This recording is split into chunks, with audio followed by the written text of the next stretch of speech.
نحمده ونصلي على رسوله الكريم اما بعد فاعوذ بالله من الشيطان الرجيم بسم الله الرحمن الرحيم رب اشرح لي صدري ويسر لي امري واحلل عقدة من لساني يفقهوا قولي۔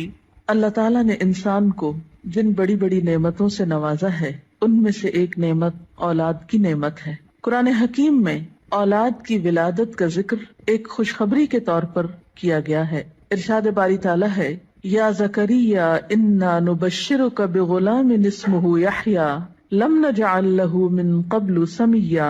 اے زکریا، ہم تجھے ایک بچے کی خوشخبری دیتے ہیں جس کا نام یحییٰ ہے، ہم نے اس سے پہلے اس کا ہم نام کبھی کسی کو نہیں کیا۔ تو گویا اولاد کا دنیا میں آنا انسان کے لیے ایک خوشخبری کی حیثیت رکھتا ہے۔ ایک اور جگہ پر اولاد کو دنیاوی زندگی کی رونق اور زینت کہا گیا ہے۔ ارشاد باری تعالیٰ ہے، المال والبنون زینت الحیات الدنیا۔ مال اور بیٹے دنیاوی زندگی کی زینت ہیں۔ اسی طرح انسان کے لیے اولاد ایک مددگار اور ایک بہترین غمخوار کی حیثیت بھی رکھتی ہے۔ اولاد سے انسان کی بہت سی توقعات بھی وابستہ ہوتی ہیں، لیکن اولاد والدین پر سب سے بڑا حق جو رکھتی ہے وہ تربیت کا حق ہے۔ اس لیے والدین کو اس معاملے میں اپنی ذمہ داری کا ثبوت دینا چاہیے، اور قیامت کے دن اس کے بارے میں ان سے سوال بھی ہوگا۔ قرآن پاک میں اللہ سبحانہ وتعالیٰ فرماتے ہیں، یا ایھا الذین آمنوا قوا انفسکم واہلیکم نارا۔ اے لوگو جو ایمان لائے ہو، اپنے آپ کو اور اپنے گھر والوں کو آگ سے بچاؤ۔ گویا والدین کی ذمہ داری میں صرف یہی شامل نہیں کہ وہ بچوں کو تعلیم دیں یا ان کے کھانے پینے کا بندوبست کریں، بلکہ ان کی ذمہ داری میں سے ایک اہم ذمہ داری یہ ہے کہ وہ ان کی اچھی تربیت کریں اور انہیں آخرت کے بھیانک انجام سے محفوظ کریں، آگ سے بچائیں۔ ایک حدیث میں بھی آتا ہے، آپ صلی اللہ علیہ وسلم نے فرمایا، کلکم راع وکلکم مسئول عن رعیتہ۔ تم میں سے ہر شخص نگران ہے اور ہر ایک سے اس کی رعایا کے بارے میں، ماتحتوں کے بارے میں سوال کیا جائے گا۔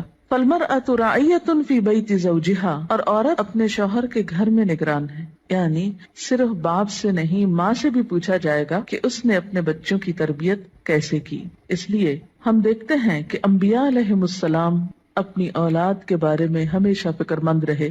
حضرت ابراہیم علیہ السلام اپنے ساتھ اپنی اولاد کے لیے بھی دعائیں مانگتے ہیں، رب اجعلنی مقیم الصلاۃ ومن ذریتی۔ اے اللہ، مجھے نماز قائم کرنے والا بنا اور میری اولاد میں سے بھی۔ حضرت یعقوب علیہ السلام کے بارے میں آتا ہے کہ جب انہیں موت آئی تو اس وقت انہوں نے اپنے بچوں کو بلا کر کچھ پوچھا۔ قرآن پاک میں آتا ہے، ام کنتم شہداء اذ حضر یعقوب الموت اذ قال لبنیہ ما تعبدون من بعدی۔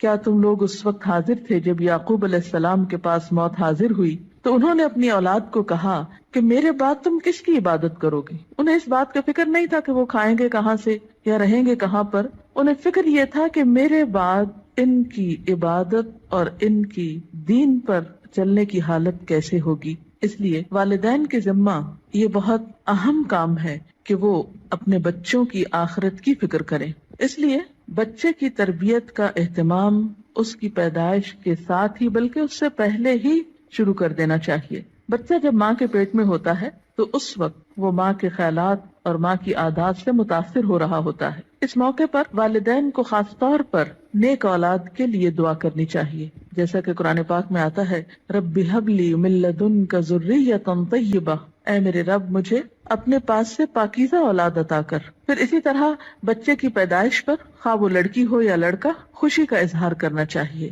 اللہ تعالیٰ کا شکر ادا کرنا چاہیے، اس نعمت کو اچھی طرح قبول کرنا چاہیے تاکہ پھر اس کی صحیح طور پر قدردانی ہو سکے۔ احادیث مبارکہ سے ہمیں کچھ اور باتیں بھی پتہ چلتی ہیں کہ جب بچہ پیدا ہو تو اس کے کان میں آذان دی جائے، گویا پیدائش کے بعد سب سے پہلے اس کو اللہ کا نام سنایا جائے، اس کے سامنے اللہ کی عظمت کا اظہار کیا جائے۔ اسی طرح نبی صلی اللہ علیہ وسلم کی سنت سے ہمیں بچوں کی تہنیک کرنے کا بھی پتہ چلتا ہے۔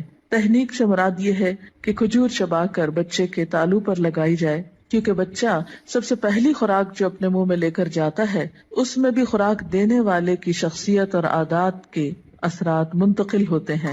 صحیح بخاری میں ابو موسیٰ اشعری روایت کرتے ہیں کہ میرے ہاں ایک بچہ پیدا ہوا، میں اس کو لے کر نبی صلی اللہ علیہ وسلم کی خدمت میں حاضر ہوا. آپ نے اس کا نام ابراہیم رکھا. ایک کھجور سے اس کی تہنیک کی اور اس کے لیے برکت کی دعا کی اور اسے میرے حوالے کر دیا. پھر اسی طرح بچے کا نام اچھا رکھنا چاہیے.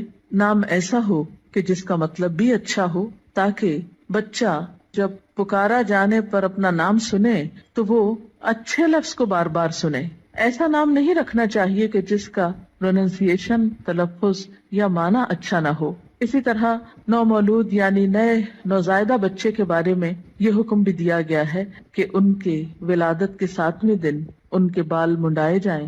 بعض حکماء نے اس کی یا اطباء نے اس کی حکمت یہ بیان کی ہے کہ سر مڑنے سے سر کے مسامات کھلتے ہیں، نگاہ، سماعت اور سونگھنے کی قوت کو فائدہ پہنچتا ہے. اسی طرح سنت میں ہمیں بچوں کا عقیقہ کرنے کے بارے میں بھی تعلیمات ملتی ہیں. عقیقہ کرنے میں ایک حکمت یہ ہے کہ انسان اپنے رشتہ داروں کو، غریبوں کو، ہمسایوں کو اس خوشی میں شریک کرتا ہے.